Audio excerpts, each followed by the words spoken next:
Saya ini pernah menemani beberapa dokter ke Suriah. Semoga Allah menjaga apa yang saya telah kerjakan. Saya ceritakan karena ini menceritakan tentang orang-orang Syam. Syam, ikhwan, adalah tempat yang terbaik di akhir zaman. Syam itulah yang dikatakan oleh Rasulullah sallallahu alaihi wasallam, tuba li ahli Syam fa inna malaikatur rahman basitatun ajnihatiha ala ardi Syam. Beruntung itu penduduk Syam, karena setiap para malaikat Ar-Rahman itu ketika mengepakkan sayapnya, maka mereka itu memilih kota Syam. Itu Syam. Syam yang dikatakan oleh Hudzaifah ibnu Yaman, ya Rasulullah, kalau saya harus keluar dari kota Madinah, mana kota yang engkau rekomendasikan buat kami ya Rasulullah? Rasulullah kemudian mengarahkan telunjuknya mengarah ke kota Syam dan berkata, fa innallaha takaffala li bisyami wa ahlihi. Allah telah menjaminkan untukku bagaimana kebersihan tanah Syam dan bagaimana kemurnian iman orang-orang Syam. Syam, ikhwan, yang kelak menjadi tempat turunnya Isa alaihi salam. Syam, bukan di Bali, apalagi di Bekasi, enggak. Di Syam itu. Maka tahukah kita, ketika saya pernah menjadi orang di sana, saya banyak mengambil hal-hal yang luar biasa dari orang Syam itu. Ya, ketika ngantar seorang dokter, 2 orang dokter dari UGM ketika misi kemanusiaan ke rumah sakit. Di sana kemudian Masya Allah, saya itu mendapati betul apa yang dikatakan Nabi itu. Ternyata saya mendapati orang-orang yang luar biasa dalam iman itu, salah satunya orang Syam. Walaupun mereka dibodohkan selama puluhan tahun, tapi dengan adanya ini, berakah mereka. Mereka betul-betul kembali kepada agama Allah dan betul-betul luar biasa. Anak-anak kecil, ikhwan, umur 6 tahun, 5 tahun. Masya Allah, itu kalau habis kita kasih permen, karena kita beli permen untuk memberikan hadiah kecil untuk mereka. Itu Masya Allah, ngucapin alhamdulillahnya luar biasa. Itu kadang-kadang ngikutin kita ketika kita balik ke rumah sakit itu sambil mengatakan apa? Allahu yahfadkum, Allahu yahmikum. Tahu artinya? Semoga Allah menjagamu, semoga Allah merawatmu. Umur 5 tahun. Kalau diucapkan umur 14 tahun, anak maklum. Ini 5 tahun, 6 tahun. Ucapannya sudah Allah dan Allah. Saya pernah mendapati seorang ikhwan, yaitu kemudian ada sebuah kisah, ibu-ibu datang ke rumah sakit. Di rumah sakit itu kemudian beliau itu ditensi sama dokter, gula darahnya itu sampai menembus hampir 600.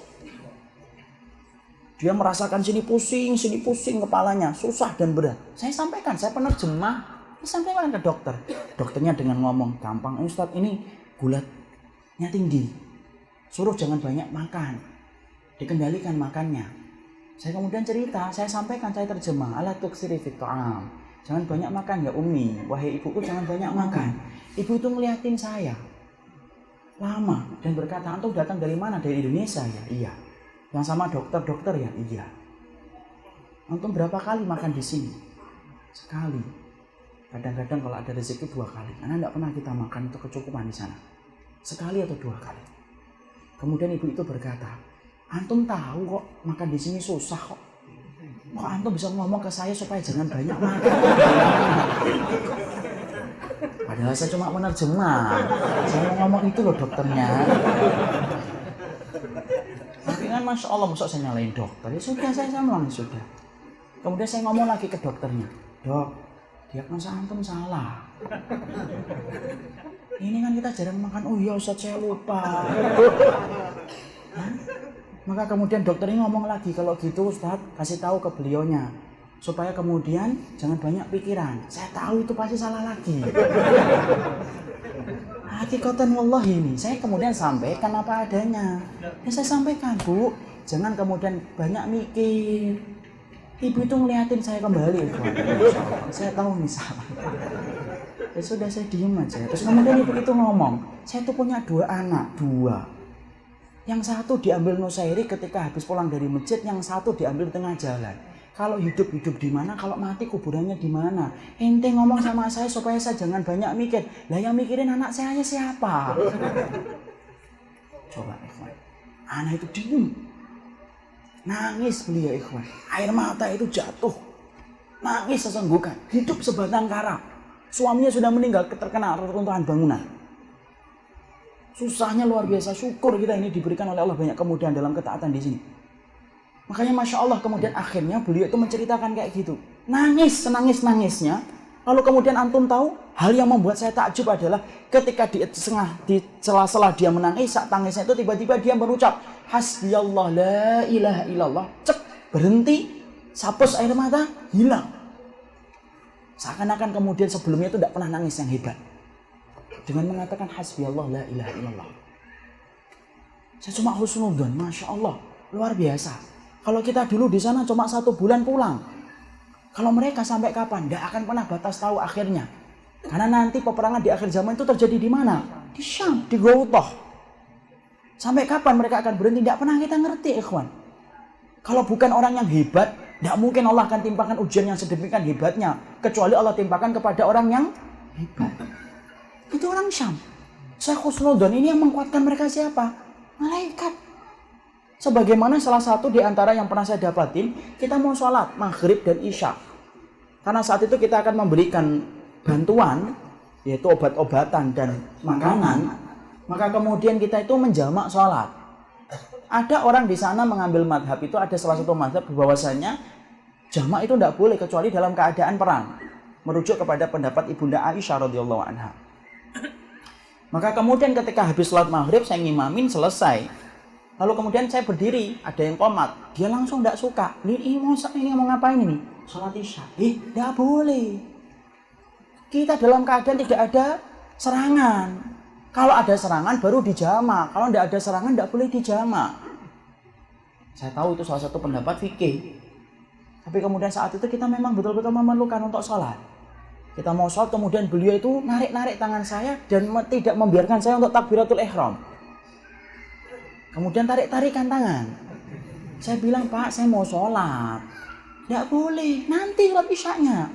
Akhirnya kemudian salah satu dokter berkata, Ustaz, tolong sampaikan ke beliau. Nanti dia dijelaskan habis sholat. Akhirnya kemudian saya sampaikan, nanti ya Pak, habis sholat saya terangin. Nah, baru dilepaskan. Sholat saya, ikhwan. Sholat itu dia duduk di samping saya. Seakan-akan nunggu jawaban. Saya tuh sholat sambil, dia di sini. Dia ada di samping saya itu, enggak kemudian pergi kemana, enggak. Duduk di samping. Sholat saya kemudian menjamak, selesai 2 rakaat, langsung dia. Saya baru salam, langsung ditanya. Mana dalilnya? Antum kemudian melaksanakan jamak dengan isya. Saya sampaikan dalil 1, 2, 3 kepada beliau.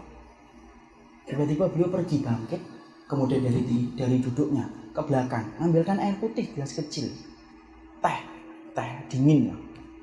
Kemudian balik ke saya. Padahal saat itu saya belum selesai.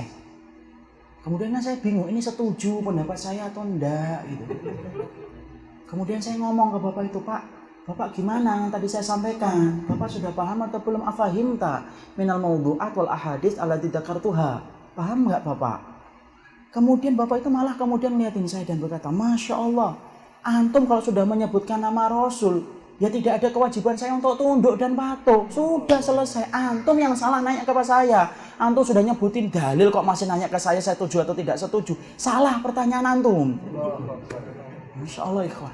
Diem saya. Coba. Bahkan kemudian beliau ngomong, ini kalau saya punya hadiah lebih baik daripada teh dingin ini, saya kasih. Kalau anak saya ada yang belum nikah, saya nikahkan sama dia. Oh, itu kata beliaunya saya tidak ngurangin loh ya. Tapi saya tahu biasanya anaknya sudah nikah, mau berani ngomong kayak gitu. Ya anaknya 2 sudah nikah semuanya. Tapi di situ kita melihat kenapa kekuatan hebat itu. Salah satunya itu apa, ikhwan? Kalau antum melihat orang yang sholih, sabar, antum melihat orang yang sholih taat kepada Allah, husnudzon, mungkin Allah yang membantu mereka dengan Allah menurunkan para malaikat. Kita kalau kemudian melihat diri kita baru diuji sebentar saja, nggak kuat, sering jatuh, sering terperosok, baru diuji sedikit saja, kita patut untuk muhasabah di hadapan Rabb yang kita sembah. Jangan-jangan Allah belum turunkan malaikat untuk kita.